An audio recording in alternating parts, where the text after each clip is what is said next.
Hi, I'm Paul Pugliese with the University of Georgia Cooperative Extension. Today I want to talk to you about gardening with children.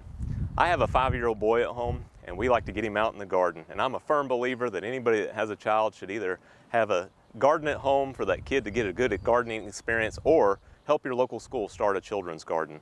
It's a great experience for kids to learn about science, technology, engineering, and math, all those STEM sciences that are really important to developing that young person.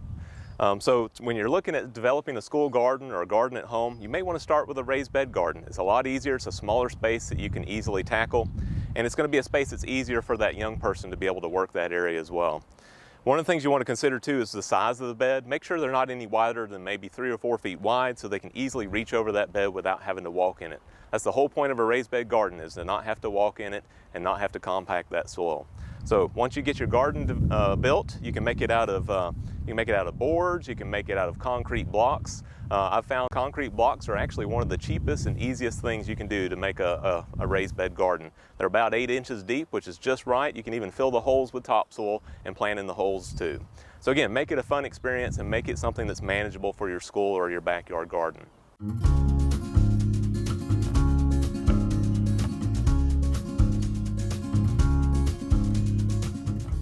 As far as what to plant, if you're looking at a school garden, consider only planting leafy greens and root crops in the wintertime like carrots and lettuce and kale, those things that'll survive the cooler months of the year. In the summertime, if you're not using that garden, especially a school garden, it's important to cover that garden with clear plastic and kind of let it take some time off in the summertime, because the last thing you want it to do is grow up in weeds and come back beginning of the next school year and have to pull weeds and do a lot of maintenance work to get it back up and running again. So it's okay to take the time off and just cover that garden, like I said, with plastic. That's the best way to put it in time out.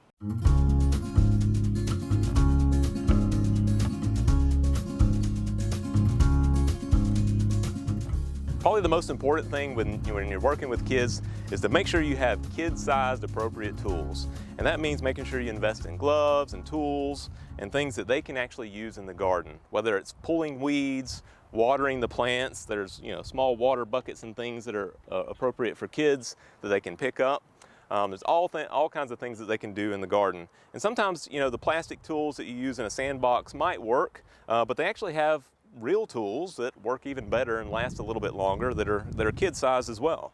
So consider investing in those nicer tools, especially if you're going to have a school garden and continue to use this for many years.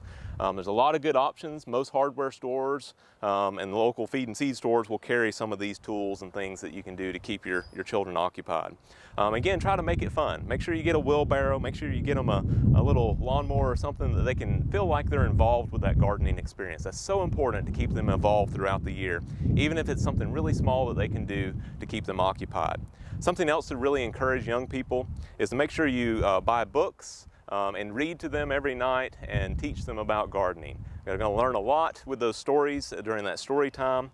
There's a lot of good books out there, everything from Diary of a Worm, which is one of my favorite ones if you want to learn about composting, The Secret of the Apple Tree, even Dr. Seuss and Curious George have books on gardening that you can use with your kids.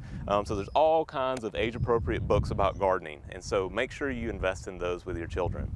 The last thing, the most important thing, is that those kids actually get to taste their hard work, and they get to harvest it out of the garden and enjoy it on their plate. So that's something that I would encourage you to do. It encourages kids to eat more vegetables, which is probably not a bad thing, and we all need to eat more vegetables at the end of the day anyway. So getting them involved with growing them, cooking them, even preserving them and canning them, all the way farm to table is part of that experience as well. So if you have any additional questions, feel free to call your local county extension office or go to our website at ugaextension.com, and be sure to follow us on the Georgia Farm Monitor.